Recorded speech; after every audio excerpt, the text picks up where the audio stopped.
Ya, pemirsa, di tengah rencana penerapan tarif resiprokal, Amerika Serikat justru menjadi penyumbang terbesar surplus neraca perdagangan Indonesia dari sektor non-migas di periode Januari hingga Agustus 2025.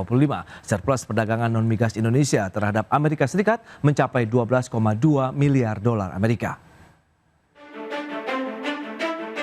Badan Pusat Statistik mencatat Indonesia kembali mencetak kinerja surplus neraca perdagangan di bulan Agustus 2025 sebesar 5,49 miliar dolar Amerika Serikat. Dan secara kumulatif dari bulan Januari hingga Agustus 2025 mencapai 29,14 miliar dolar Amerika Serikat. Dengan demikian Indonesia masih mempertahankan surplus neraca perdagangan selama 64 bulan beruntun. Bahkan di tengah penerapan kebijakan tarif resiprokal 19% oleh pemerintah Amerika Serikat, Indonesia justru berhasil mencetak surplus perdagangan dengan negeri Paman Sam. Neraca perdagangan total kumulatif dengan Amerika Serikat dari Januari hingga Agustus 2025 mencapai 12,2 miliar dolar Amerika. Sedangkan neraca perdagangan non-migas Amerika Serikat di periode yang sama menyentuh 14,09 miliar dolar Amerika Serikat. Januari hingga Agustus 2025 neraca perdagangan Indonesia Amerika itu surplus terutama pertama mesin dan perlengkapan elektrik serta bagiannya kode AS85 surplusnya 3,07 miliar US dollar, dua pakaian dan aksesorisnya lanjutan kode AS61 surplus sebesar 1,86 miliar, terus ada komoditas alas kaki kode HS64 ini surplus sebesar 1,82 miliar US dollar. Habibullah menambahkan, negara penyumbang surplus non-migas hingga Agustus 2025 setelah Amerika Serikat adalah India dengan surplus 9,43 miliar dolar. Kemudian Filipina sebesar 5,84 juta dolar Amerika Serikat. Dari Jakarta, Raharjo Patmo, IDX Channel. Baik pemirsa, untuk membahas tema kita kali ini, Amerika Serikat sumbang surplus neraca perdagangan Indonesia. Kita sudah tersambung melalui Zoom bersama dengan Bapak Beni Sutrisno, Ketua Umum Gabungan Perusahaan Ekspor Indonesia. Kemudian sudah ada Bapak Wijayanto Samirin, Ekonom Universitas Paramadina. Langsung saja kita sapa nih. Halo Pak Beni, apa kabar Pak? Ya, masih di mute sepertinya Pak Beni. Baik Mas Pras, terima kasih. Baik, terima kasih juga atas waktu yang disempatkan. Pak Wija, apa kabar Pak? Baik, optimis. Baik, selalu optimis. Ini menarik kalau kita cermati tadi sudah disampaikan BPS ya, kita surplus neraca perdagangan periode Januari sampai dengan Agustus 2025 ke negeri Paman Sam. Mungkin Pak Beni selaku pelaku ekspor nih mungkin bisa menyampaikan update ataupun realitanya seperti apa sih kalau kita cermati dengan surplus neraca perdagangan Indonesia dan Amerika di sepanjang Januari sampai dengan Agustus tahun ini Pak Beni. Ya, memang kalau ke Amerika kita dari dulu juga ada surplus. Kita kan selalu mengirim barang-barang yang dihasilkan dari manufaktur. Oke. Amerika kan mengirim ke sini kan komoditi pertanian. Ya, jadi saya kira kalau dihitung berat per kilo per US-nya pasti lebih mahal kita punya. Oke. Kita selalu surplus. Dan saya kira untuk menggantikan apa yang kita produksi, Amerika nggak mungkin membuat sendiri karena ongkosnya kan mereka selalu terlalu mahal lah kalau dia bikin sendiri. Ya kita kan disaingi dari teman-teman dari Vietnam, sementara di Cina sudah tidak bisa masuk seperti kayak dulu. Jadi kita sebetulnya ini dedicated market buat kita untuk industri manufaktur yang padat karya. Nah ini harusnya dipertahankan. Oke, dedicated market ya untuk industri manufaktur Indonesia yang padat karya, menarik menurut kita. Nah, Pak Wija sendiri melihat bagaimana begitu potensi Indonesia, begitu hubungan dagang yang terjadi selama ini, kemudian surplus perdagangan yang terjadi dalam beberapa tahun terakhir yang seperti disampaikan Pak Beni, lagi-lagi bicara mengenai sektor manufaktur padat karya. Berarti di situ ada penyerapan tenaga kerja sebenarnya juga langsung ikut terlibat dalam proses produksinya begitu Pak Wija. Ya, kalau kita melihat kinerja ekspor kita tahun ini memang bagus. Jauh di atas ekspektasi para ekonom awal tahun. Tapi kalau kita bertanya ekspektasi ekonom pada bulan Mei, rasanya ini seperti yang diharapkan. Karena ada beberapa hal. Yang pertama ternyata resiprokal tarif yang 19% itu kan belum efektif. Ya. Jadi masih ada regulasi teknis yang belum disepakati. Barangkali baru pertengahan atau awal tahun depan itu berfungsi ya. Yang lain adalah ternyata negara-negara di dunia, khususnya Amerika dan Cina, itu pertumbuhan ekonominya jauh di atas prediksi. IMF, World Bank itu sudah merevisi ke atas, tetapi kira-kira achievement tahun ini akan di atas forecast itu. Nah, tentunya salah satu impact-nya adalah perdagangan internasional yang makin tinggi. Dan sepakat dengan Pak Beni, sejak dulu Amerika itu adalah pasar ekspor, walaupun dari sisi nilai ekspor hanya sekitar 10%, tapi dari sisi sumbangan terhadap surplus itu bisa 25%. Tahun lalu itu 35%, tahun ini akan lebih dari 35%. Dan kita bersyukur, seperti yang disampaikan oleh Pak Beni, mereka tidak punya opsi. Kemudian yang lain adalah sektor-sektor yang kita ekspor ke Amerika itu adalah sektor-sektor yang padat karya, yang banyak menciptakan lapangan kerja, bukan sektor komoditis yang kita ekspor ke India, ke Cina misalnya. Baik, tapi kalau kita lihat trigger ataupun faktor-faktor begitu yang menjadi melonjaknya surplus perdagangan dibandingkan dengan bulan sebelumnya ini Pak Wija, menurut Anda apakah memang ya karena kita tahu juga demand yang sedang tinggi juga tidak hanya mungkin di Amerika Serikat tapi negara-negara tujuan ekspor lainnya atau bagaimana nih Pak? Iya, ini terjadi secara global, tapi khusus untuk Indonesia dikontribusikan oleh harga komoditi yang relatif stabil. Khusus untuk timah, kemudian CPO, itu cukup melejit akhir-akhir ini. Ini sangat berkontribusi. Kalau Amerika sendiri, memang ada kejutan-kejutan. Ternyata inflasi tidak setinggi yang diperkirakan, sehingga The Fed berani menurunkan suku bunga. Kemudian pertumbuhan ekonomi juga ternyata lebih tinggi dari yang kita semua perkirakan. IMF, World Bank itu memperkirakan Amerika akan tumbuh 1,8%. Kalau melihat datanya, dia akan tumbuh di atas 2% tahun ini. Ini good news bagi Indonesia. Baik, baik. Nah, Pak Beni sendiri melihat bagaimana kalau eksportir melihat pangsa pasar di Amerika Serikat, meskipun Anda katakan ini adalah dedicated market juga untuk sektor manufaktur Indonesia yang padat karya. Tantangannya, potensinya, kansnya sendiri sebenarnya seberapa besar sih dan seberapa menarik begitu bagi eksportir Indonesia untuk masuk ke pasar Amerika? Kalau dari indikator pembeli langsung, mereka belum ada niat atau merubah volume untuk impor dari kita.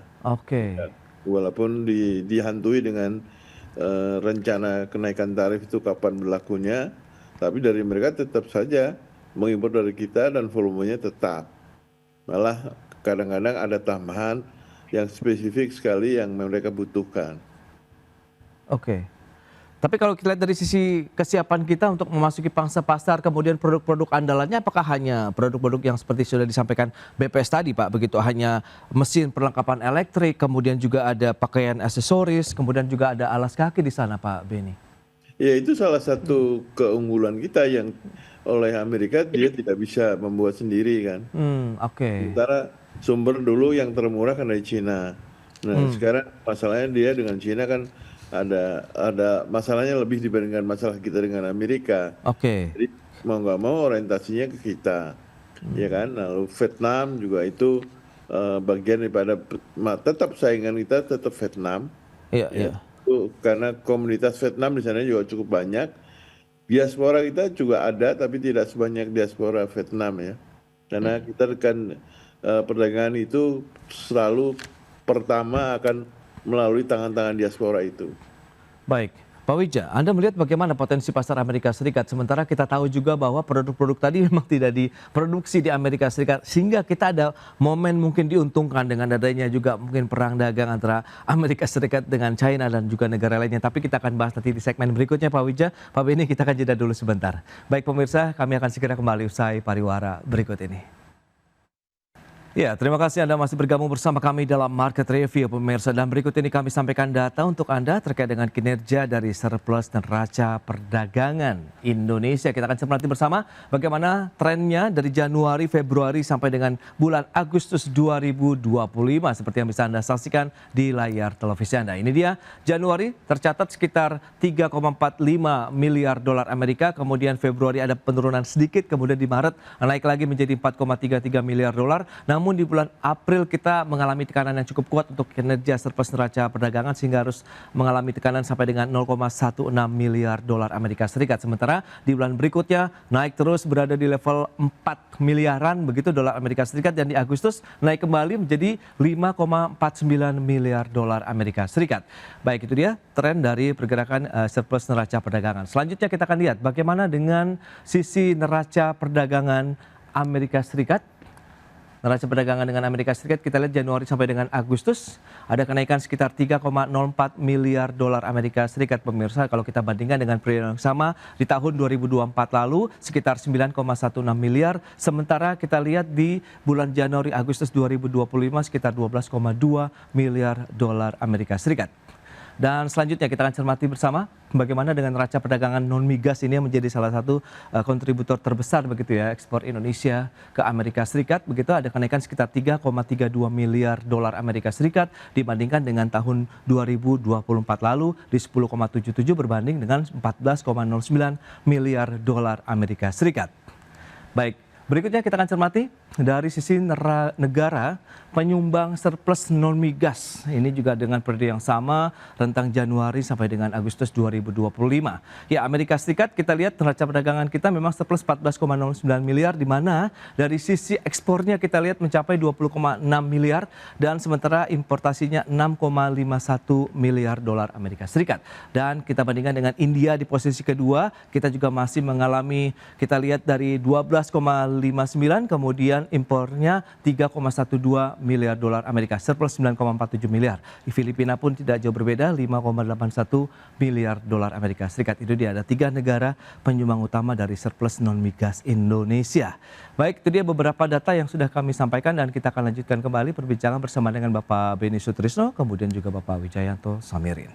Baik, Pak Wija, dengan beberapa data tadi yang sudah disampaikan, Anda melihat bagaimana dengan kans kemudian potensi eksportasi Indonesia? Trennya cenderung naik dan kita nih 64 bulan berturut-turut kita mengalami surplus neraca perdagangan secara keseluruhan begitu Pak Wija. Ya, dengan Amerika potensinya masih luar biasa. Walaupun bagi kita 35% surplus itu dikontribusikan oleh ekspor ke Amerika, tetapi kalau kita berbicara dari sisi value, ini kan masih kecil. Baru sekitar 10% total ekspor. Belum lagi kalau kita hitung nominalnya, nilai ekspor kita ke Amerika Serikat itu tidak seberapa dibanding ekspor Vietnam, dibanding ekspor Thailand, dibanding ekspor India. Nah, ketika nanti reciprocal tarif betul-betul dijalankan, memang akan ada kendala, tetapi dari sisi daya saing kita diuntungkan karena tarif yang kita terima itu akan lebih rendah dari Vietnam, lebih rendah lumayan besar dari India, dan kita dalam posisi tawar yang lebih kuat dibandingkan Cina. Jadi ini potensi justru ketika reciprocal tarif itu diterapkan. Tetapi begini, Mas Pras, Amerika menjadi terlalu penting bagi kita sehingga sudah saatnya kita mencoba melakukan diversifikasi, tidak hanya produk tapi juga diversifikasi tujuan ekspor. Saya rasa ini harus dikelola dengan baik, IUCPA dengan Eropa. Karena ini potensinya luar biasa bagi Indonesia. Banyak kalangan, saya dengar dari pengusaha, sebenarnya Eropa ini potensinya lebih tinggi daripada Amerika kalau bisa dikelola dengan baik. Kemudian yang tidak kalah penting adalah dengan Cina. Kita itu defisit perdagangan dengan Cina itu mewakili 43% total defisit. Kita harus berbicara untuk mengurangi itu. Karena kalau kita berbicara ekspor impor, yang penting adalah nilainya. Tetapi yang jauh lebih penting adalah balance-nya, apakah surplus atau defisit. Karena ini akan berpengaruh kepada nilai tukar rupiah. Dan balance of trade ini satu hal. Tapi yang juga sangat penting kalau kita berbicara stabilitas nilai tukar mata uang adalah current account. Jadi di current account kita agak kesulitan karena banyak sekali uang keluar untuk dividen, untuk bunga utang. Makanya di trade ini kita harus all out supaya bisa mengimbangi. Kalau tidak, nilai tukar rupiah di masa mendatang akan tertekan, terseret ke bawah. Baik.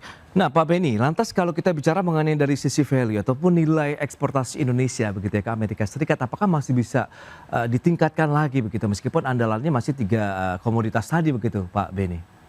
Ya, kalau ke Amerika saya kira kita harus pompa di volume, Pak. Artinya tadi Pak Wijan udah memberikan alternatif yang baik untuk Eropa, karena Eropa itu kan penduduknya kalau nggak salah kurang lebih hampir 500 juta orang, dan buying powernya cukup tinggi. Nah, memang itu alternatif yang terbaik, tapi itu kan berlaku nantinya baru mulai kuartal pertama tahun 2027.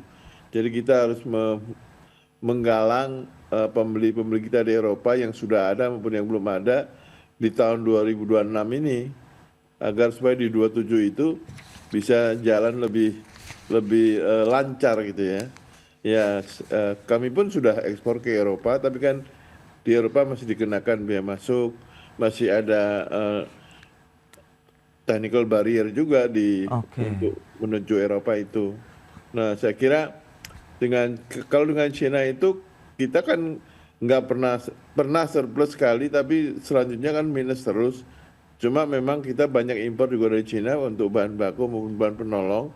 Sementara yang kita ekspor ke China kan sumber daya alam aja, Pak. Oke.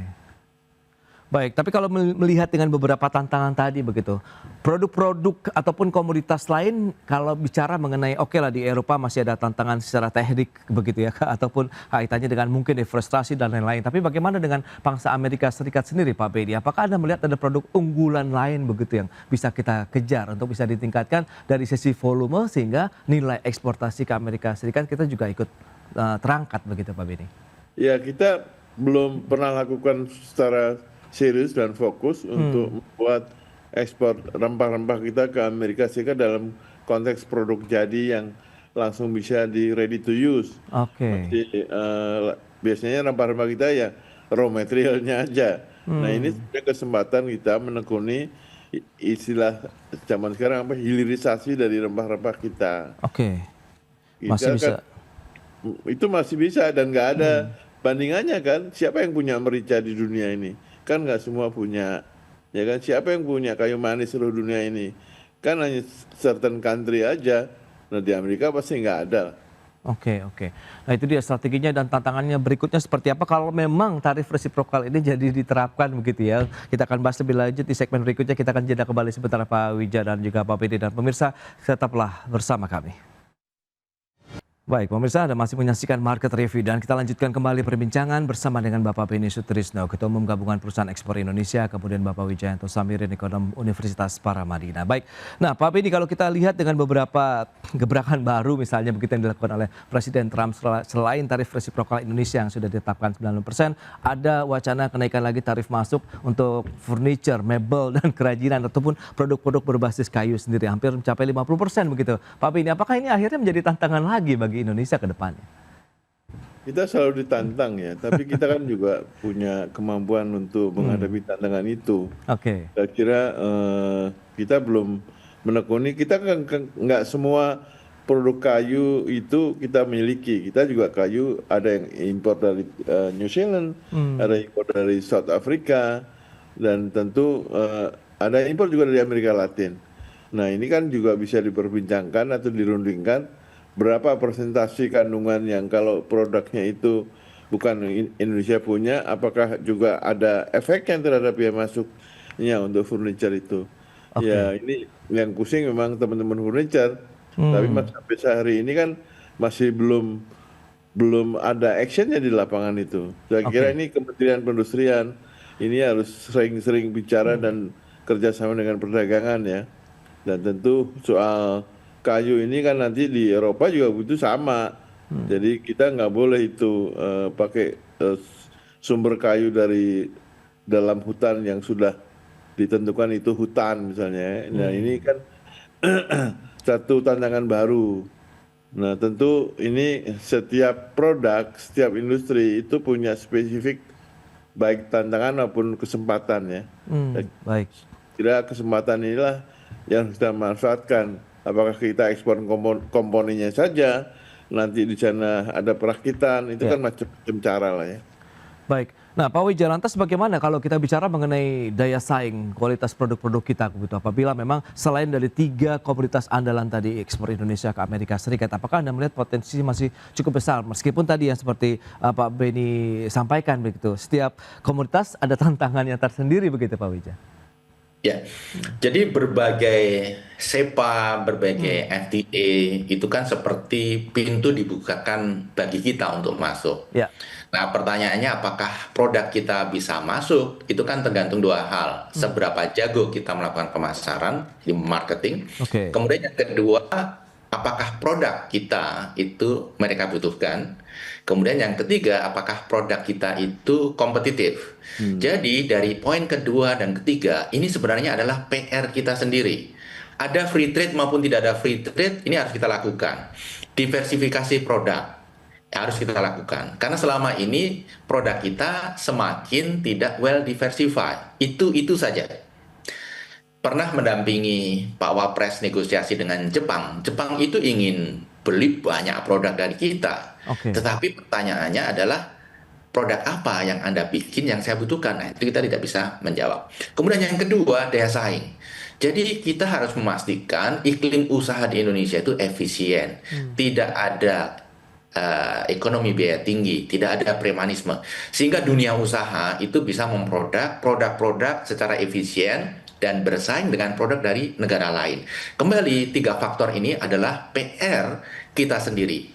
Jadi tantangan yang hanya kita sendiri yang bisa menyelesaikan. Pintu sudah dibuka. Kalau kita tidak bisa penetrasi market mereka, yang terjadi justru mereka mempenetrasi market kita. Wow, ini menarik. Pak Benny, lantas kalau kita bicara mengenai pendampingan begitu bagi pelaku eksportir ataupun pelaku-pelaku usaha Indonesia yang memang menyasar pangsa pasar ekspor dunia begitu termasuk Amerika Serikat, ini sudah sejauh mana sehingga mereka tahu pasarnya butuhnya apa, kemudian kualifikasi produknya apa dan standar kualitasnya juga seperti apa begitu Pak Benny?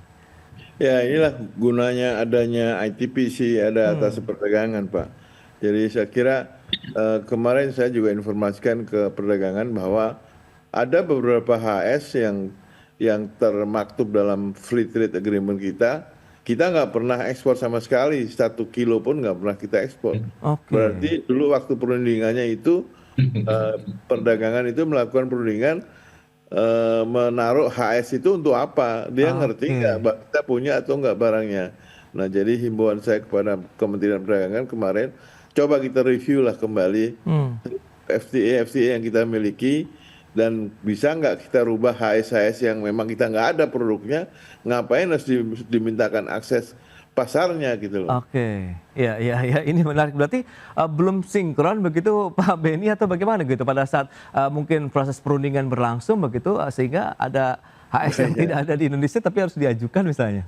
Ya belum matang waktu itu, mungkin dari sisi pemerintah kan lihatnya dari statistik aja gitu loh. Oke, ya. Nah, sementara produk itu nggak ada, di kita nggak ada sama sekali. Saya pernah lakukan dengan timnya Faisal Basri untuk mereview satu persatu. Memang pertumbuhan ekspor kita ke negeri yang FTA itu lebih rendah dibandingkan pertumbuhan ekspor kita ke negara-negara yang non FTA. Baik. Nah itu dia. Pak Wijaya, lantas solusi apa nih, strategi apa yang mungkin harus kita lakukan bagi terapatkan barisan atau meningkatkan lagi begitu integrasi antar pemangku kepentingan begitu sehingga kita benar-benar bisa menjaga surplus perdagangan kita tidak hanya berhenti sampai dengan di 64 bulan beruntun nih Pak Wijaya, tapi bisa seterusnya begitu Pak. Ya, saya ingin melanjutkan yang disampaikan Pak Benny karena sangat menarik. Jadi ketika kita negosiasi dagang, kita harus memastikan bahwa HS yang kita negosiasikan itu kita punya produknya. Kalau tidak, itu mubazir. Dan begini, yang namanya negosiasi itu kan take and give. Dia mengasih kita keringanan untuk HS 1, 2, 3, 4, 5, 6, 7, 8, 9, 10. Ternyata kita tidak punya produk 1 sampai 10 tersebut. Nah, mereka minta kita untuk keringanan HS yang lain yang mereka punya produknya. Jadi, kita membuka pintu untuk sesuatu yang kita tidak punya produknya, kita membuka pintu bagi mereka untuk sesuatu yang mereka punya produknya. Itu dia seperti yang disampaikan oleh Pak Benny tadi, kenapa setelah FTA tidak banyak peningkatan surplus perdagangan karena mekanisme tadi masih banyak loophole-nya. Nah, bagaimana kita meningkatkan ekspor tadi? Seperti yang saya sampaikan sebelumnya, Mas Pras, tidak ada resep lain selain meningkatkan daya saing produk. kualitas produk, selain meningkatkan efisiensi proses produksi, selain meningkatkan diversifikasi produk. Semakin banyak produk yang kita produksi, maka semakin besar kemungkinan kita bisa mempenetrasi pasar-pasar di luar negeri. Saya rasa itu harus menjadi concern kita bersama. Oke, nah dari pelaku usaha sendiri Pak Beni, Anda melihat seberapa optimis juga nih eksportir melihat kondisi dinamika global saat ini? Apakah sebenarnya sudah cukup mereda sehingga kita bisa meningkatkan lagi nih dari sisi kualitas, kemudian kuantitas dari produk-produk ekspor Indonesia ke Amerika Serikat maupun negara-negara lain di mana yang seperti sudah Pak Wija sampaikan sudah dibuka nih beberapa pintu lainnya ke negara-negara lain, Eropa, kemudian beberapa negara lainnya begitu? Ya, saya kira dunia kan isinya masih tetap manusia ya, artinya masih membutuhkan kebutuhan manusia itu sendiri. Oke. Nah, kita lah yang harus bisa mengisi kebutuhan-kebutuhan itu. Cuma tadi saya setuju dengan Pak Wijan, karena kita juga di dalam negeri kalau ukuran dari para ekonom kan mengenai ICOR. ICOR kita ini masih cukup tinggi di atas 6 sekian ya Pak Wijan. Kalau kita bisa turunkan jadi 4 aja, itu kita akan kompetitif. Nah, kontribusi untuk menurunkan ICOR ini banyak. Ya kan? Dari sisi lembaga keuangan, dari sisi aturan kementerian, aturan daerah. Nah, ini kalau kita memang mau menjadi surplus forever, bukan hanya bulanan, ya kan harus berani menurunkan ICOR itu. Nah, kita harus percaya bahwa pemerintahan sekarang memang niatnya harus kompetitif lah. Karena yang dikasih makan cukup banyak ya, 280 juta orang, dia butuh makan dan sebelum makan dia butuh kerja Pak. Nah ini kerja inilah harus jadi ukuran, patokan bahwa pemerintah ini berhasil enggaknya, yaitu memberikan lapangan kerja. Karena dari kerja itu maka dia bisa makan. Oke. Nah, jadi saya kira ini perjuangan kita bersama, kita nggak mungkin sendirian. Baik dari akademisi, pengusaha maupun pemerintahan, memang harus menyatu. Karena kita pun juga di pengusaha itu kan juga nggak sendirian. Ada angin segar 200 triliun dari Pak Purbaya, tapi apakah 200 triliun itu aksesibilitasnya itu masih seperti dulu atau ada hal yang baru? Nah, kreativitas pembiayaan juga harus mulai ditinjau kembali karena perdagangan itu selalu kreatif.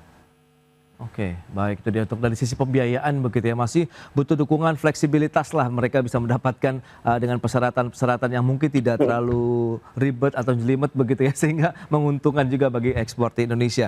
Baik Pak Beni dan juga Pak Wija, terima kasih banyak ini atas informasi, update dan juga insight yang sudah disampaikan kepada pemirsa pada hari ini Pak. Selamat melanjutkan aktivitas Anda kembali, sampai berjumpa kembali dan salam sehat. Terima kasih Pak Wija, Pak Beni. Terima kasih. Terima kasih Mas.